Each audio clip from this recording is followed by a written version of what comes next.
ವಂದೇ ವಂದಾರು ಮಂದಾರಮಿಂದಿರಾನಂದ ಕಂದಳಂ ಅಮಂದಾನಂದ ಸಂದೋಹ ಬಂಧುರಂ ಸಿಂಧುರಾನನಂ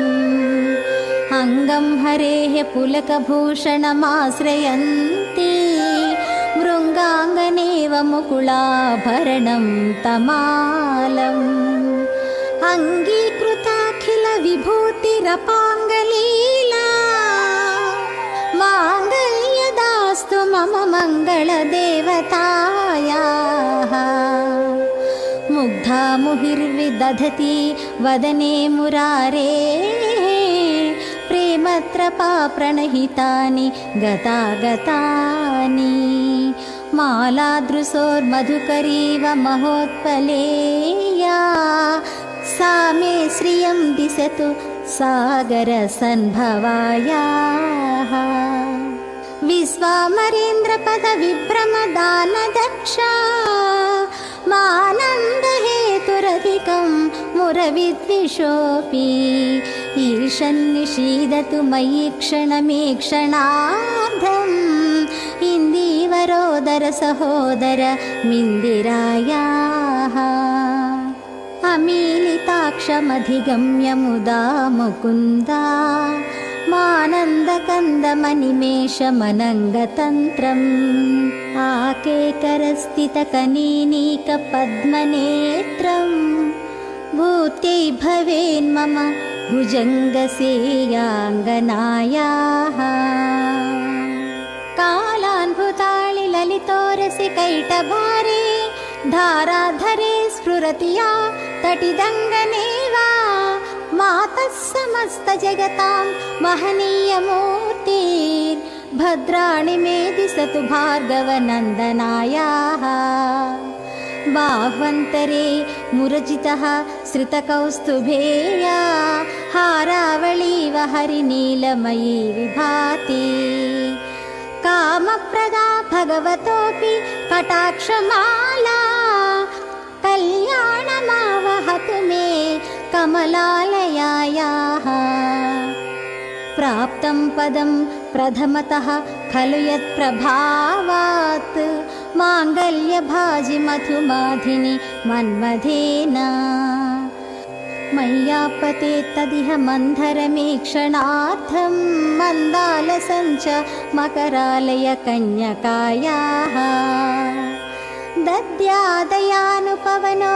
ದ್ರವಿಣಾಂಬುಧಾರಾ ಮಸ್ಮಿನ್ನ ಕಿಂಚನ ವಿಹಂಗ ಸಿಸೌ ವಿಷಣ್ಣೆ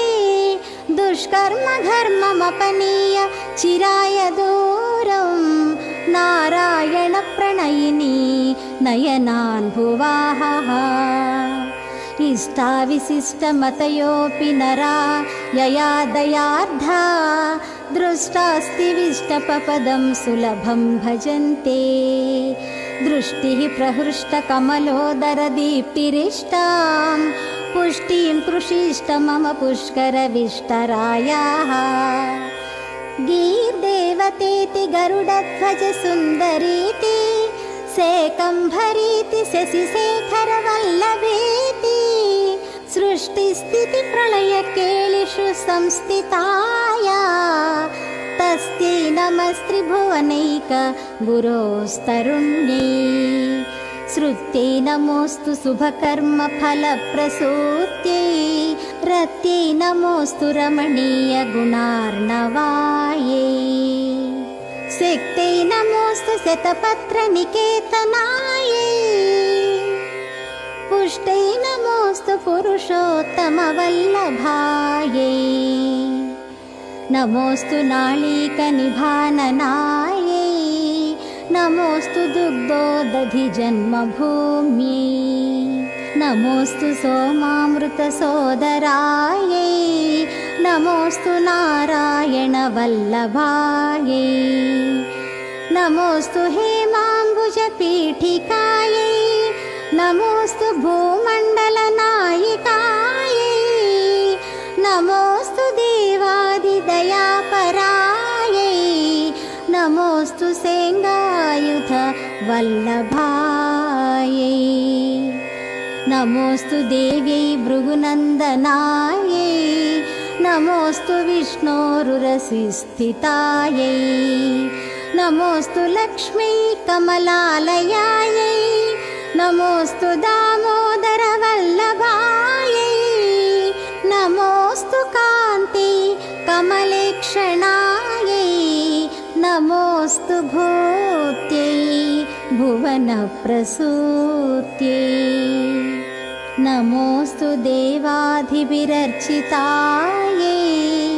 नमोऽस्तु नन्दात्मजवल्लभायै सम्पत्कराणि सकलेन्द्रियनन्दनानि साम्राज्यदाननिरतानि सरोरुहाक्षी त्वद्वन्दनानि दुरिता हरणोद्यतानि मामेव मातरनिशं कलयन्तु मान्ये यत्कटाक्षसमुपासनाविधिः सेवकस्य सकलार्थसम्पदः सन्तनोति वचनाङ्गमानसैस्त्वां मुरारी हृदयेश्वरीं भजे सरसिजनयने सरोजहस्ते धवलतरासुकगन्धमाल्यशोभे भगवती हरिवल्लभे मनोज्ञे त्रिभुवनभूतिकरी प्रसीद मह्यम् दिग्धस्थितिभिः कनककुम्भमुखावसृष्टा स्वर्वाहिनी विमलचारुजलप्लुताङ्गी प्रातर्नमामि जगतां जननीमशेषा लोकाधिनाथगृहिणी ममृताब्धिपुत्री कमले कमलाक्षवल्लभे त्वं करुणापूरतरङ्गितैरपाङ्गैः